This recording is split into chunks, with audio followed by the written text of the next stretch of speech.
What a great time for Steph to say he gonna play. Right. He recording this now. Yeah, we on here. Just What up, uh, Jay? What up? What up? I'm chilling, man. I'm chilling. Yeah, man. So Oh, on here live is episode 2. So let's do it. let's do it, Let's man. do it. Kelvin, go ahead, man, and introduce our guest, man. well, this is my homie. Actually, he doesn't need an introduction like that. This is my homie Chris Davis. I'm gonna Salute actually let him do the honors. At this time, I got to give the art. I guess I got to get warmed up to doing this. So for sure. nobody wants to seem comfortable doing this. So Chris, I'm gonna let you introduce yourself so I don't make no mistakes. I hear you, man. Let's do it. Well, it's my name is Chris Davis. I coach in Iowa for Lady Martin Brothers. Been coaching now for 15 years. Um, you know, love the game. Matter of fact, I won't even say I love the game. I live the game because love ain't enough. But Preach, when you live it, preach. that's when it's enough. So I live the game. Yeah, yeah. So again, you being a little humble right now, which is cool, but talk about your talk about your playing background a little bit. Well, I went to where I'm originally from, Chesapeake, Virginia, where I mean, I went to high school there. Graduated from Deep Creek High School. I still hold a few records, um, and rebounds for a season, offensive rebounds in the season, total rebounds for the career, and career blocks. So Okay. then I went on to play at Seton Hall University. Played there for 4 years. I got my degree, and then I went and played in Europe for 5 years after I got, you know, uh, if you want to call it really what they say now, they put you on waivers in the league. I got put on waivers. Let's see, that's was so. What was you there with Holloway with Shaheen? No, Shaheen is younger than I am. Okay, Shaheen came in '96. I was a year out. okay. So Shaheen, what a great person. Uh, I mean, I can't say enough great things about that young man. And it's crazy because before he even became the head coach, I ran into him in at a Boo Williams event with on the boys side and was just like, "Hey, man, I don't know if you know who I am." He was like, "Wait a minute, bro. What you mean? You Chris Davis, bro?" I was like, "Oh, okay. Well, I'm old. You know what I'm saying? I don't be thinking like that, but it's great to be known, and it's crazy. Even when he was making his run with St. Peter's, I would text him, "Hey, man, coach, hurry up and come home." And he always responded, man. So that lets me know what a great coach we have in our university. Yeah, man. He doing it. He definitely doing it. And I love it, Yes, man. sir. I absolutely love it. yeah, So people don't understand either, man. Like he was in that top tier with in that class, probably the best draft class ever with Kobe and all them. Like he was right there. absolutely, man. And as hard as he coaches, he played just as hard. So that's what I love about him. I mean, as hard as he's on a kid, he played that with that heart and that passion. Yeah, man. So That's what's up. yes, sir. So yeah, man, so when we get on here, so first of all, so we shot our first we shot our first episode in 4 years a few Oh boy. a few days ago. So we was kind of out there, but some of the things we was talking about was just the landscape of youth sports right now. So kind of talk about your team and kind of what's going on with Iowa because Indiana. Like I tell Coach Scott all the time, I'm not from Indiana, so I got a different perspective on things. But in Indiana, everybody got blinders on. So kind of talk about how the things run in Iowa, and what do you think the total landscape of youth sports is right now? Well, okay, so I'm only going to speak to the girls' side because Right. I don't understand the boys' side in Iowa. I don't even know who's good on the boys side in Iowa other than our boys teams at Martin Brothers. So everybody else is probably mediocre at best. I mean, because I know we play, all the different AU programs here, and I mean, the guy I just talked to, our owner, if you want to call him, shout out my man Hank Huddleston. He was like, we don't even like playing in Iowa. I was like, yeah, same. Our girls don't like it either. So the landscape, man, Iowa basketball on the girls' side is right now at the top of basketball. I mean, everyone's heard of Caitlin Clark. So, everyone thinks that their kid is the next Caitlin Clark. Damn. So, you know what I'm saying? It's I mean, you have a few that are very, very humble kids and they just want to go play hard. And those are the kids that you essentially want in your program, not the kid that, you know, has to shoot it or every single time. And, they hey, go get a layup before you start shooting for 35 feet. I mean, you know what I'm saying? I blame Steph Curry for that, but that's just me. Um, the landscape of Iowa, we are good on the girls' side, and there are several different programs that we can speak about that, put quality on the floor. Our program is, I'll say we are one of those programs that, we make, let's see how I want to word this. We make players. Like I will work with a kid to work on their game to get them better, you know, unlike some programs where I only want the good kids. Mm-hmm. Well, I'll take a couple of project kids that I know are going to go out and play hard. Because if you give me 5 girls that will play hard, I'll show you how to win games. It's as easy. So the landscape here, I would say, is probably one of the strongest in the country. Well, Chris, So I'm gonna piggyback off that real quick. yes, sir.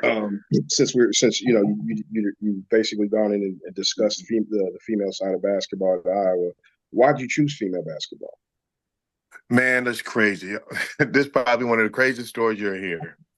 So my son gets to 8th grade, and I had been with their team for about 3 years or so, and I just was like, man, I felt like the girls' program, we were good because I was with a different program at that time, but we were good, but I knew they were missing something. Well, it was the fundamental parts of the game. Mm. We would go and beat teams. I mean, and I'm talking about beat teams. We had a team one year that got, third in the nation on the girls' side. But I mean, fundamentally they were really, really good. But we started making them fundamental in 3rd grade when they were really, really bad. You know what I'm saying? So my son gets to 8th grade, and I just, I go to the guy who I was working for at the time, uh, Kingdom Hoops at that time, and just say, "Hey, man, I want to coach girls." Shout He out was to like, you. "What? You're doing a great job on the boys' side." I'm like, "Well, yeah, I know that, but I just feel like the girls are, lacking in talent, and I mean, not talent, skill development. Mm-hmm. So let's get on that side the way we did on the boys' side." And man, the rest is history. I coached my first girls' game, and my son is going into the 8th grade summer season. I was like, I don't ever want to coach boys again. You're going to be coached by somebody else. All Yeah. right. So, it's just one of those things, man. And I have not been back on the boys' side since my son is now 25 with his master's degree. So that's how long it's been. Dang. Shout out That's to you, what's brother. up. Well, Kelvin, what about you, man? What made you want, go on the girl side besides obviously your kids, but like what was it? Yeah. That was the reason. um, I guess to tell my story. Kiera, I want to say in 3rd grade, had gotten the little flyer that comes out to come join their house league at her school. And well, actually, it's not the schools; all the schools combined. Basically, it was the North Central Panther League is what they called it. And that first year, obviously, I wasn't trying to coach or anything, but and I honestly didn't think my daughter paid too much attention to basketball like that at the time because she was a tennis player. She was a pretty decent tennis player, so I thought that was the route we were going to end up taking. So she signs up. Obviously I wasn't going to practice because I had nothing to do with the coaching aspect. But when I went to the game, the one thing that I guess that sparked me was I seen her that she can actually do some things naturally. Right. So I'm like, okay, well, I ain't got to teach her how to dribble. I may have, you can teach her how to handle better, but I don't have to necessarily teach her how to bounce a ball. You know what I'm saying? And she had the wherewithal to know how to do a layup. So I guess I should give credit to that coach because, like I said, I had no idea that she even she never really touched a basketball in our presence. I mean, unless it was just messing around with some kids or something. So once she showed me that, and of course the team was okay, and I was just like probably every parent at that time. Oh man, I could do better than that dude. Da da da da. So I took it. So I took it upon myself to basically the following year I get volunteered to coach. Now I was a little bit nervous, so I had asked my uncle Jesse Justin. Oh shit, Jesse Uncle Gann. Jesse. I asked him to help me because he had coaching experience and whatnot. So I asked him to assist me, and I mean I remember those kids like it's yesterday. Like all this happened yesterday. Kiera ended up having some good friendships with some of them until they graduated, went off to college, and started living their adult lives. But put together a decent team of kids that pretty much fit the same similarities as my daughter. You didn't really have to teach them how to dribble; they could do that naturally. They had the ability to know how to try to make a layup. Now whether they hit the square in the backboard was another story, but they knew how to actually try and do it. And surprisingly for that team, we end up finishing in second place, and our only losses, well, except for the tournament, our only regular season losses was to the team that went undefeated, and we lost to Right. them by 2 and by 3. So at that point, I was like, okay, this basketball thing for my daughter is probably going to be something that we probably need to, pay attention to or keep an eye on. I'm gonna just let her do it for fun now, and then I want to say everything after the year I coached them changed. The high school got involved with the travel teams and whatnot, or they got involved with the club teams to form a travel team. And they started doing that. Of course, at that point, I think I've done my days of coaching. That year, the high school's about to take them on, so I thought that was the natural progression. I don't know what happened, but I have to thank my daughter a whole hell of a lot that the high school blessed me with the opportunity to coach their travel team. So from that point on, I've been nonstop coaching. Love it. So that was Absolutely love it. 4th grade year. So yep, I've been a coach since then. Yeah, Kiera's now 31, so that tells you how long I've been doing. Damn, she's God, 31. Damn. Wow, you're old. 30. Yeah, we old, bro. We 31 July 14th. Cut it out. So. I got both of you. Cut it out. Cut it out. I cut my face hair for this interview because I didn't want you to see all the gray. How about that? I got like 3 little grays in my joint. I'm hype. Man, hey, I tell you what, ain't nothing like the salt and pepper look, but we won't talk. That's a whole different podcast. Nah. Facts, Chris. Talk to him. No doubt, man. Well, I piggyback on Kelvin. Let me tell you, man. So I also wanted, another reason for coaching women's basketball, man, is because I wanted to teach young ladies how to be strong women. Like you ain't gotta want from a dude, or you ain't gotta, hey, go get your own, because I'm gonna get on you and teach you how to go get your own. And so when you go on later in life and after doing this for as many years now, year 15 or so, sending girls to D1, D2, and D3, and then it's all of the messages you get back from basketball, right? because man, I'm talking about. I mean, one of the girls I coach is now the head lady at Kingdom Hoops, Kelvin. Oh, You know what I'm nice. Okay. saying? Meredith Was she on Burkhall, the team who that you and I played or when we messed up? no, she was actually okay. She was so because we didn't meet until probably Zoe's group or the year Yeah, we're before gonna talk Zoe. about that. Yeah, yeah, we're gonna talk about that. But you know what I'm saying? Meredith was one of those ones that, her mom came to me and said, okay, my daughter's gonna be tall because mom's tall, right? And Right. was like, hey, let's teach basketball. And my first day going in the gym, first and foremost, I was wrong. I had on jeans and a like polo. Like I ain't gonna be getting physical. I'm just showing. Yeah, by Right. the end of that workout, I had shirt on, I had a wife beater on and jeans. Like, wait a minute, bro. and the progression of watching, the growth of a player who had a goal and achieve it, I think I got more satisfaction out of that on the women's side than on the men's side. I'll say that. I got so much joy out of that because, you know, it wasn't a thing back then. They was like, oh, you going to the girls' games? Boy, they averaging 40 points a game.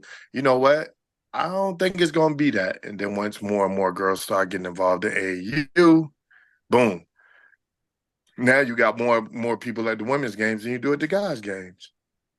Yeah. So, that was I the like the whole thing way. for me. Yeah, I'm loving the way. Yeah, yeah, and Chris, similar to you, I guess a little bit about my story.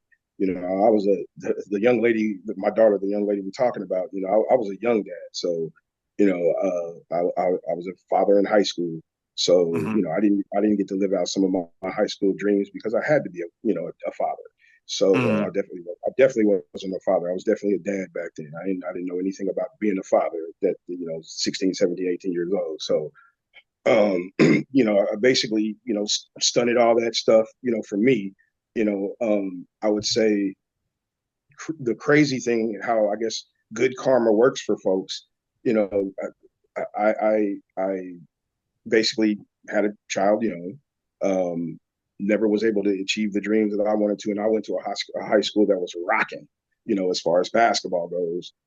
So that would have been a great experience to experience. So I didn't technically get to experience that for myself, but vicariously through her, I did, because Indeed. she was on a basketball team that won a state championship and whatnot. So, and my youngest daughter, Kalia, she was also a cheerleader on that team. So that was extra special to basically win state championship, and both of your daughters are part of it. So that that That's was what's that up. was cool. But I speak about that good karma.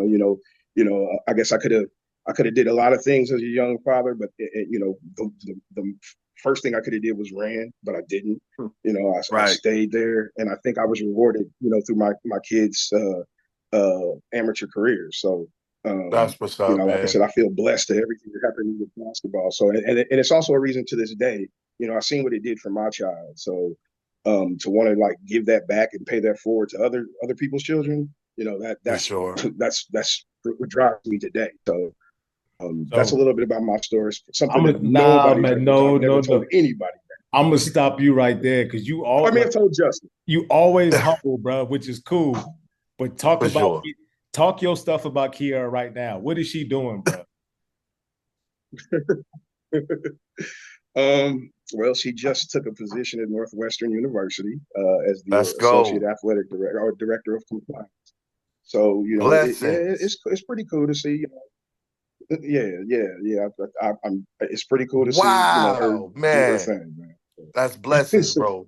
and, Yeah, and and man. and that's not to put my youngest on the back burner. My youngest is about to get married next year, so Okay.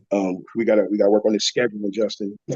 Come March 24th, because All I right. won't be Yeah, available yeah. at the time because I Wait, know but I'm gonna be in North can Carolina watching. y'all start playing in March? See, Oh, we don't play till April. Oh yeah, we we start begin 2 weeks in before that. Really? yeah, Yeah. yeah, we 2 weeks. Yeah, See, because our state tournament will go. it'll be like that first, maybe second weekend or second week of March. And then we got spring break. And then, you know what I'm saying? Yeah. And when they come back from spring break, we could probably get two, maybe three practices in before we're playing. So I wish we could start before that. But let me tell you another thing about these folks in Iowa. You talk about vacations and spring break, you better not call no kid. You better not call a kid. Don't do it They because ain't doing it. these parents will let you know in a heartbeat. Nah, we on spring break. Oh wow. Yeah, they don't play with hey, them vacations now. It's just like when July comes, when the live period comes, they know your baby can't miss. So don't call me with, hey, no, she can't. Oh no. Did you say we can't come? I didn't ask you to come. I don't want your daughter. I just Talk your want your daughter. talk. We got parents that say that. Oh, well, we can't make it. I'm sorry. I didn't ask you to come. I came. I asked your baby to play. I didn't ask you. So, and I'm very honest about that. I'm very upfront about that.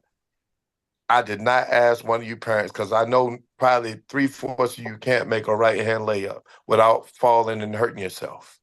So I don't even do it like that, bro. I tell them the truth. No, you can't miss. So anyway, Justin, tell us your story. I mean, you asking all the questions, but we don't know nothing about Justin. What's going on? Yeah, well, so I was, I had some stuff going on while y'all was talking. So like, the reason I got in the girls' game, man, I'm not, I'm not even going to sugarcoat it. I got in the girls' game because I couldn't get an opportunity on the boys' side in Indiana. Okay.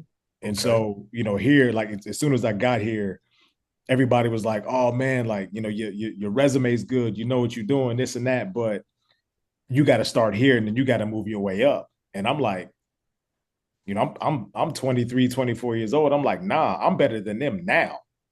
And so, For sure. yeah, so with me, I'm one of those, if you tell me that I can't, I'm gonna work four times harder. So I said, okay, this is what I'm gonna do. So I started off in middle school girls basketball because that's the only job I could get. And I coached those girls just how I would coach boys. And just like you, they developed. And so from there, I was like, the light bulb went off, and I was like, you know what? I'm like, these girls are coachable. They listen to everything I say. They don't veer away from the play. They're not trying to do fancy stuff. They're not throwing alley oops. They're not doing all of that. And so I took that that was at the time. I took that, and it was a formula. And so, how Kelvin and I got into the Magic. One of those seventh grade girls, their parents, the Don and D Thornton, shout out to them. They had the Shout program. out Big Don D. Yeah. And so actually Tori's getting married on the 26th. And so Yeah, I see yeah. it. And so they were like, hey man, they like, you different. You got to take over this. And at first, like I said, I'm young, so I'm like, whatever, whatever. So I take it over, and then next thing you know, it kind of just went what it was. But like, we would have teams where, in girls basketball at that time, so I'm talking early Yep. 2000s, not at that time, it was either you Hmm. were good or you were really bad. And Facts. so, yeah. And so there was like, it was like, you're really good. And then like, we were like right here. So people were like, yo, like, what are they doing? And so, I kind of got hooked with that. And I was able to draw a set up. They would do everything I asked them to do. And so from that point, I'm like, nah, I'm like, this is real basketball. I need this. For And sure. it hooked me, man. And so, through, the Magic and everything like that. And then, same thing, I could never get, but at that point, I was done with men's basketball. I was like, nah, I don't even want to do that. And then, and then I finally got an opportunity, and it was able to turn the program around at the school I'm at now. Um, but Kelvin asked me last week in our session last week. He's like, "Well, what made you stop doing girls basketball?" And I thought about it again, and I was like, "I can't really leave girls basketball because we're doing this, but at the same Right. time." I started to understand where things were going with me, and where the game is going now, and where the game is going now, like it's so good. I just feel like for me personally, especially at the high school levels, at the travel levels, it's different. Mhm. But like at the high school levels, I'm like, there are women that should be in these positions teaching their girls. And Right. yeah, and so and then I kind of started noticing that, there was a disconnect, not a bad one, but it was just like, I was like, I can't understand what this girl is feeling. And you got to think Right. about it. It's there's COVID, it's mental health, it's all these things that have come Right. up, and I'm on them like, we got to execute, we got to do these things, we got to do these things, and I'm speaking from that, but I can't feel what they're feeling, and so Right. I was like, nah, I'm like, and so one of my assistants, who was on my staff, I said, nah, I said she's the one, and so we brought her in, and then I went back to the boys side, and then it's like now with the boys, it's like I feel everything that they're going through, and I've experienced Right. everything that they go through. So for me personally, it's a great It's more balance relatable. between the Yeah. two. Yeah, but it's a good For balance. sure. But the girls game forever has my heart. Like man, I watch the girls game and I'm just like, this is beautiful. Right. And I watched the boys game. So today I'm watching Team USA, and I'm like, but then I'm watching Serbia, and I'm like, I like that. Right. Right. I mean, you want So to talk about and we've all experienced this. We talking to Team USA today. Hey man, they're not gonna shoot like that the whole game. yeah, How many times have you said that at a halftime, at the end of a first quarter? It's I mean, how many times have you told your teams, big facts, hey man, Chris. mhm, they are not going to shoot like that. But those guys today, they shot like that for 3 quarters. right, Think yeah, about that. They shot like that for 3 quarters in a game where I'm coaching. And I'm sure, Kelvin, Justin, both of you probably, hey man, in that third quarter, as a coach, if they're still shooting that way, we have two ways to go. We can encourage or we can give up. hmm And I know I've been around you two enough to know you ain't never giving up. nah, So I personally, I mean, we play the attack. Everyone knows about all Iowa attack. yeah, yeah, oh yeah, Yeah. So, hey man, I don't care if they shooting that way. We still gonna go play hard. And there are times where you beat them, hmm but no one will say anything about it. You know what I'm saying? First time I remember the first time they opened up their gym in Ames. We was the first game they played. I was at Kingdom at the time, and we beat them. We beat them. That might have been one of the last times we beat them. I'm talking about their top group with, the world's best rookie, or maybe second best player. I don't know. That's the debate. But yeah, Kate was in eighth grade, and we beat him. So, but then, Man, it yeah. happens. We don't need recognition like that, man. I mean, at the end of the day, when you look at them, when you have that conversation with them, they should know. You know what I'm saying? They Yeah. can't say they mocking you. You know what I'm saying? That's one thing they can't say is they scrape you every time they play. So No, man, I it's think gonna be a the tough game. conversation becomes different. I've witnessed that here in Indiana, Chris. The conversation becomes different. Yeah. Well, it's funny because the respect becomes different. Well, yeah, yeah, absolutely. I don't The way I they won't talk to you necessarily becomes different. say the conversation, but here comes Coach Chris, and I'm sure everyone on this podcast has that one rivalry that you like. I am not losing. I'm talking about extra sweat. You know how we walk around with the rags anyway. I'm talking about the oh no, when I walk up out of here, I'm probably dehydrated. I need water. I am going to coach my tail off. And I mean, shoot, Kelvin, I mean, I think about that. Shoot, I think that's how we met. We were coaching our tails off to go at each other. So Boy, I love it. you I want to get in absolutely that right love it. now? Justin, we got time. No, no, I Well, was just no, bringing that to light. hey, The series is 1-1, by the way. The let's talk series is about this. 1-1. Let's talk. Yes, we 1-1. Yes, let's talk about One it. and So, one. because to me, like obviously AAU doesn't keep stats and track of Right. records and all that other stuff. So when you have good classic games like both of those games were, you know, Whew. to me, the only people that's going to remember us is us, and hopefully my players remember that. For but sure. For sure.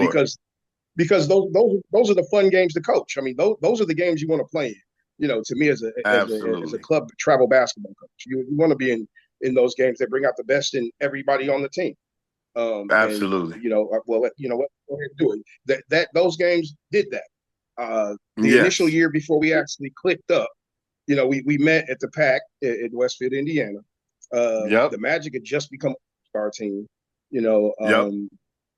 at that point, I knew about the club Kingdom hoops, but I didn't know about you and Jill Right. or Julian. I didn't know you about you and him. But when as that game went on, obviously I didn't know what y'all had. I Right. didn't know who y'all had over there. Well, I started seeing that court that we were playing on. This was a July period game, and I'm looking No. around. I'm like, who's here? I mean, and don't get me wrong, I don't want to discredit any kids on my team because I had some D1s on my team. But when I'm seeing some of the schools, I'm thinking like, well, wait, like this, I've never talked to this school. I've never seen this school, recruit any of my kids. So, the ball tips and from the jump. I mean, it was a nice brand of physical basketball that it didn't toe the Absolutely. line. There was no chippiness, but it was competitively played. And I want to say, Yep. I'm just going to fast forward into the game, into that particular matchup. I want to say the last minute and some change, there was like 5 lead changes. It was a 1 point game. Or no, I think we won it by 2 Absolutely. on that our last possession, and you guys had a and one to win by 1. But yes, it was you guys made a play, we made a play. You guys came back and made a play. I would just remember that those last 15 seconds, or no, last Whew. 25 seconds, I believe. I think we shot the ball. My team shot the ball too damn low. We gave y'all 7 seconds to make a play. But at that point, I thought we had the game locked. I thought we had the game locked. I basically ran a high ball screen. Lindsay Syrick setting a screen for Cameron Tabor. Cameron drills a nice shot to put us up by 2. We were down by 1. She puts us up by 2. I'm thinking we're going home with this one.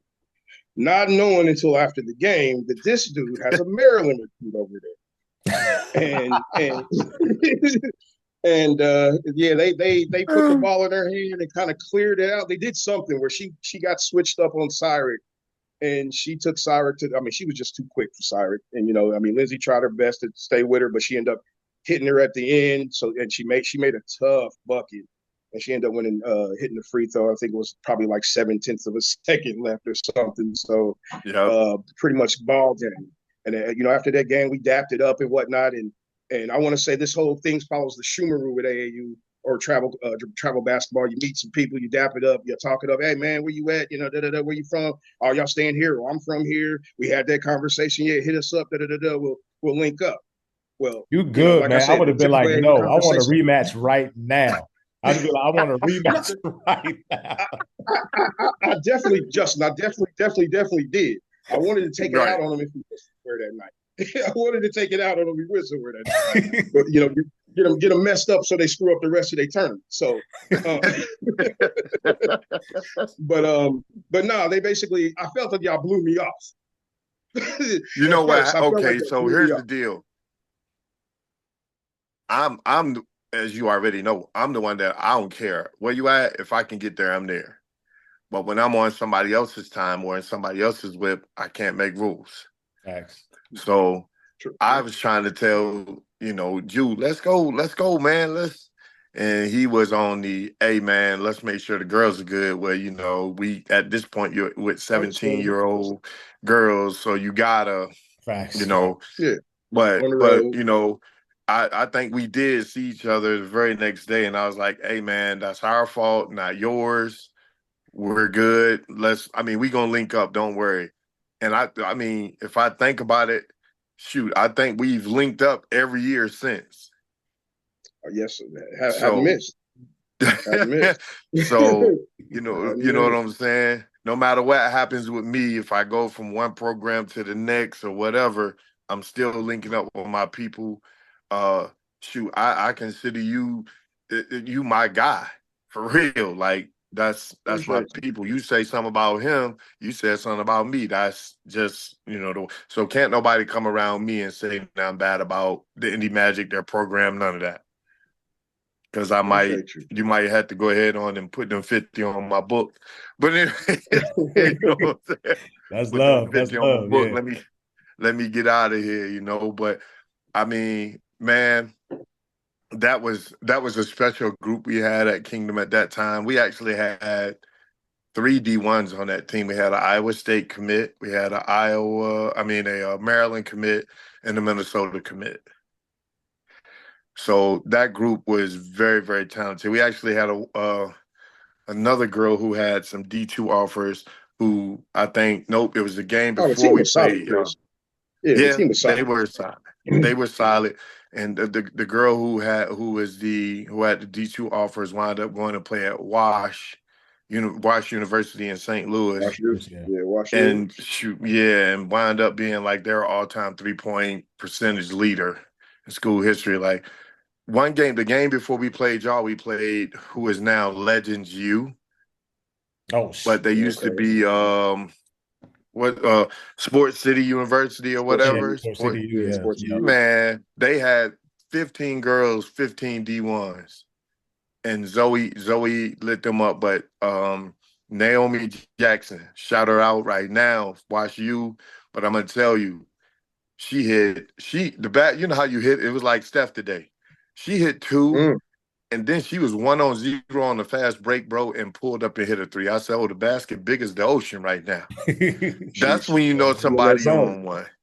She was She in on that one, zone. man. So, that was the game before we played y'all. So, Kelvin, you might want to get on Sports City because they had us prepared to play y'all because we had lost to them by 4. Oh, so they was hype. Okay. But we definitely gonna continue this one. But let's take a break right here. We You sign off, got it. come back on, and we good.